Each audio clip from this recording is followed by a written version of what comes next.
Assalamualaikum warahmatullahi wabarakatuh. Good morning teman-teman. Saya Dudi Rustuninggali, Agent of Gold dari cabang Depok. Hari ini saya akan coba menyampaikan sedikit tentang sejarah emas. Melihat perkembangan transaksi emas yang terjadi saat ini, booming, ada di mana-mana, modanya banyak, variannya banyak, perusahaannya juga banyak. Tidak sedikit dari kita yang belum mengetahui dan memahami 4 fase perjalanan emas. Kemudian, kita juga mungkin belum mengetahui bagaimana emas dapat mengembalikan kejayaan. Selanjutnya, kita juga kurang begitu paham mengenai bagaimana sih emas itu berubah menjadi uang kertas. Apalagi dampaknya dengan hadirnya uang kertas tersebut, dampak-dampak apa yang terjadi mungkin kita juga belum mengetahui. Nah, selanjutnya kebanyakan dari kita mungkin bekerja lebih keras untuk memenuhi kebutuhan hidup, berbeda dengan masa-masa sebelumnya. Nah, setelah pemaparan dari saya yang sedikit ini, diharapkan kita semua akan mengetahui dan memahami 4 fase perjalanan emas, sehingga kita tidak mengalami kerugian finansial. Kemudian, memahami dengan jelas bagaimana emas mampu mengembalikan kejayaan. Ini penting buat kita. Selanjutnya, kita juga mengetahui dan memahami kapan sih emas itu berubah jadi uang kertas. Ini yang mungkin banyak kita tidak tahu ya. Selanjutnya, kita juga mengetahui dampak yang terjadi akibat penggunaan uang kertas sehingga kita bisa mengetahui cara untuk mengantisipasinya. Selanjutnya akan dibahas mengenai 4 fase perjalanan emas. Yang pertama fase barter, yang kedua adalah fase uang sejati, selanjutnya fase uang kertas, dan yang terakhir nanti fase dinar dan dirham. Fase barter diperkirakan terjadi pada tahun 6000 sebelum Masehi. Yang memprakarsai fase ini adalah suku Mesopotamia. Pada masa itu kira-kira seperti ini ya, sebagian orang berburu untuk memenuhi kebutuhan hidupnya. Sebagian yang lain dia bercocok tanam.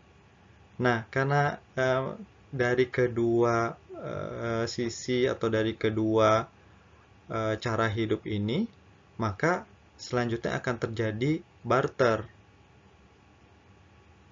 Kedua komoditas tersebut akan saling dipertukarkan. Jadi itulah definisi barter, kawan-kawan. Barter itu aktivitas saling tukar menukar. Berikutnya adalah contoh-contoh praktik pada saat itu. Jadi kita akan menemukan sejarah bahwa waktu itu sebagian orang menukarkan ikan dengan rempah, kemudian buah-buahan ditukar dengan hewan gitu dan sebagainya. Dan terlihat kalau dari sejarahnya sistem ini terlihat works gitu, berfungsi karena menyelesaikan sebagian masalah pada saat itu. Namun demikian, terdapat beberapa kelemahan dari barter ini, yang diantaranya adalah susah menentukan kadar tukar. Jadi apa yang seimbang ini susah. Kemudian barangnya sulit dipecah. Bayangkan kalau kita punya satu kambing ditukar dengan misalnya buah-buahan. Kita ya kambingnya yang ditukarkan itu seluruhnya satu ekor gitu, nggak bisa dibagi misalnya. Yang selanjutnya adalah sulit membawa barang-barang tersebut karena kan kalau barter itu kita harus bawa komoditas yang satu ke komoditas ya, ditukar dengan komoditas yang lain. Kebayang kalau misalnya kita menukarkan sejumlah hewan ternak dengan satu perkebunan buah-buahan misalkan repot bawanya gitu. Kemudian sebagian barang yang dipertukarkan juga tidak tahan lama. Misalnya buah-buahan kan akan cepat busuk. Kalau kita pertukarkannya banyak itu ya kita waktu itu mungkin akan susah mempreserve-nya. Yang berikutnya adalah eh, sulit menemukan kecocokan. Saya maunya apa, yang lawan untuk di barternya maunya apa, mungkin kita tidak punya apa yang dia inginkan dan sebaliknya. Yang selanjutnya adalah standar kualitas barang yang berbeda. Jadi memang eh, tetap walaupun terlihat works gitu berfungsi, tetap ada kelemahan dari sistem ini. Kemudian kita masuk pada fase kedua yaitu uang sejati. Diperkirakan fase ini terjadi pada 600 pada tahun 600 sebelum Masehi. Pada dasarnya, fungsi uang itu terdiri dari tiga. Yang pertama adalah sebagai alat tukar, medium of exchange. Kemudian alat takar, unit of account, jadi tukar dan takar. Kemudian yang terakhir adalah alat simpanan atau store of value. Jadi memang pada dasarnya fungsi uang itu ya tiga ini. Nah, pada waktu itu emas dan perak itu dipilih sebagai uang. Nah, tentu tidak sembarang memilih emas dan perak. Ada dasar-dasar kenapa pada masa itu emas dan perak dijadikan sebagai uang. Nah, beberapa dasar yang mendasari ya, beberapa hal yang mendasari uh, pemilihan perak dan emas untuk menjadi uang adalah yang pertama mempunyai nilai intrinsik, kemudian tidak mudah ditemukan, jadi nggak di sembarang tempat ada sehingga bisa orang ambil dan dijadikan uang gitu kan. Kemudian daya belinya stabil. Selanjutnya adalah memiliki titik leleh yang rendah sehingga bisa dilebur, bisa dibentuk sedemikian rupa, berbagai ukuran dan lain sebagainya. Kemudian emas dan perak itu tidak reaktif sehingga tidak rusak ya, tidak cepat berkarat, tidak bisa meledak atau ya mengalami perubahan wujud lah. Selanjutnya tidak hancur bila disimpan dalam jangka waktu yang lama. Jadi begitu uangnya dari emas atau perak ya bisa tahan lama tanpa harus memperbaikinya lagi misalnya, atau melakukan refurbish terhadap uang pada masa itu. Yang berikutnya adalah ya pada dasarnya manusia suka emas dan perak gitu. Ya sesederhana itu. Ya kemudian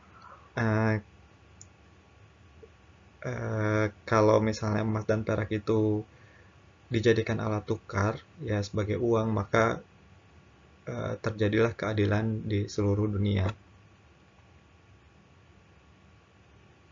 Nah, kelebihan-kelebihan dari emas tersebut, mengapa emas itu dipilih menjadi uang sejati dan digunakan dan disepakati oleh dunia sebagai alat transaksi, ya uang dunia pada dasarnya.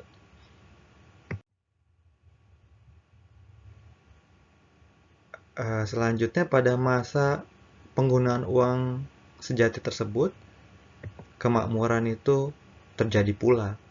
Jadi mau di masa Romawi, kemudian di masa Khilafiyah kita ya, Khilafah Islam gitu, kemudian di negara adidaya ya terjadi kemakmuran disebabkan karena uangnya itu dari emas.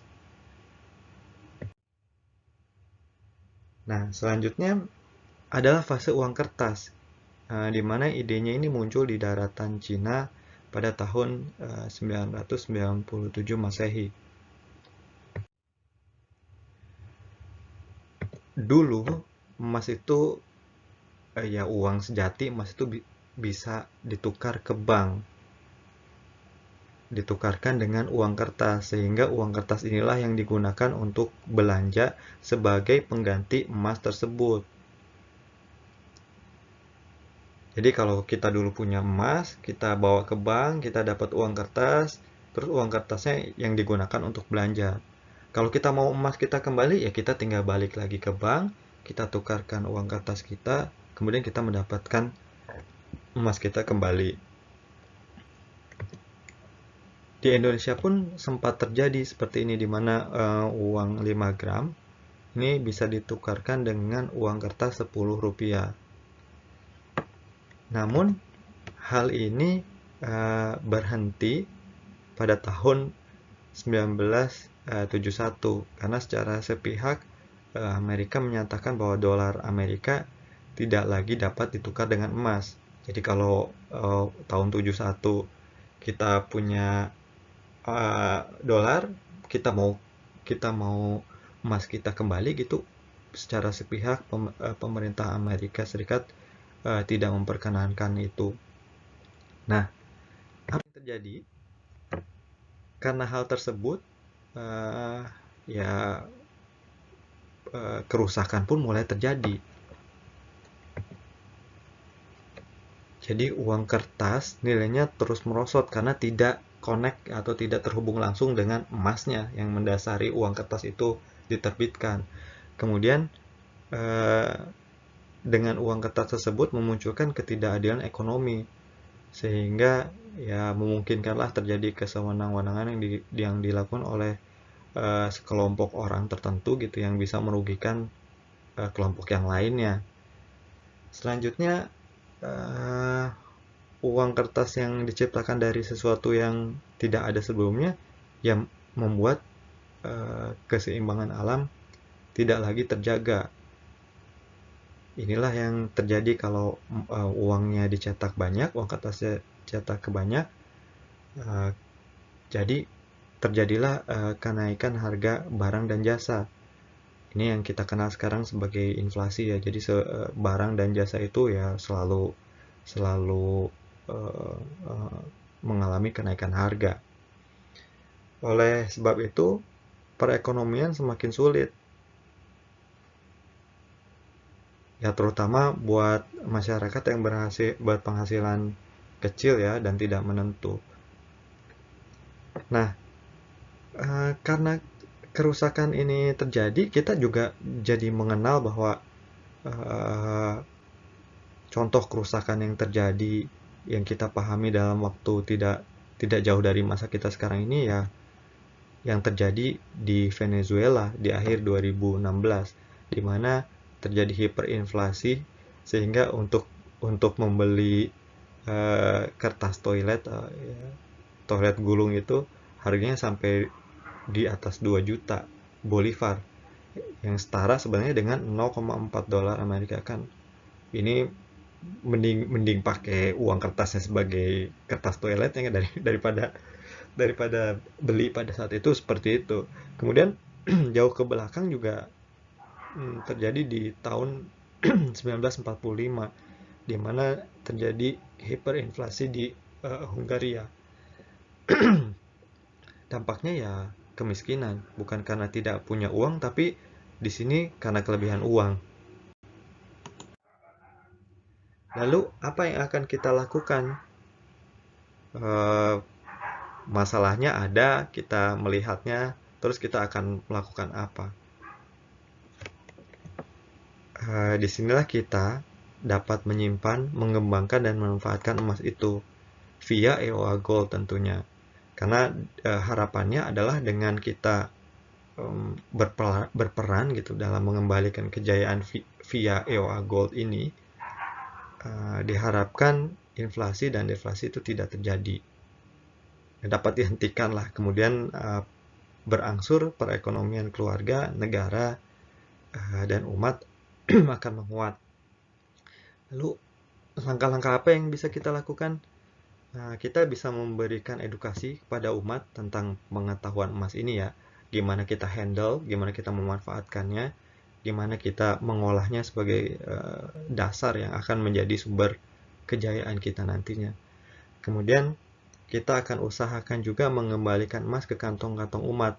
Kalau lihat ceritanya dulu kan, kita punya emas, kemudian kita pergi ke bank, ditukar dengan uang kertas gitu. Begitu kita mau ambil emas kita lagi, mengembalikan uang kertasnya tidak diterima. Nah, sekarang kita kembalikan, kita coba kembalikan emas tersebut ke kantong-kantong umat. Yang selanjutnya adalah menghadirkan emas mulai dari kepingan yang kecil sehingga ya bisa terjangkau oleh umat. Karena kalau kita lihat beberapa waktu ini yang punya emas yang punya uang doang gitu. Jadi kita akan coba apa ya, setiap keluarga yang pun kurang beruntung itu secara ekonomi bisa punya emas juga. Yang selanjutnya adalah menyelamatkan masa depan umat dengan penguatan finansial. Ya tentu salah satunya via pemanfaatan EOA Gold ini. Nah, selanjutnya kita harus bersiap menuju masa depan di mana emas dan perak itu menjadi uang sebenarnya. Jadi kita harus siap ke fase terakhir dari fase perjalanan emas, yaitu fase dinar dan dirham. Ini dunia yang akan datang ya, masa yang akan datang. Kita harus sama-sama meyakini hadis riwayat Imam Ahmad ini bahwa akan datang suatu masa pada umat manusia, pada saat itu tidak ada yang lebih bermanfaat atau berharga kecuali dinar dan dirham. Ya kita harus meyakini. Oleh karena itu, mari kita persiapkan diri kita, keluarga serta lingkungan kita untuk memasuki fase ini. Nah, dengan EOA Gold, kita akan coba kembalikan masa kejayaan itu. Sebagai landasan untuk mengembalikan kejayaan itu penting juga buat kita, agar masing-masing dari kita dan keluarga kembali ke ajaran Islam yang benar. Karena dengan begitu gitu, dengan kita kembali ke ajaran Islam yang benar, janji kemakmuran itu akan datang.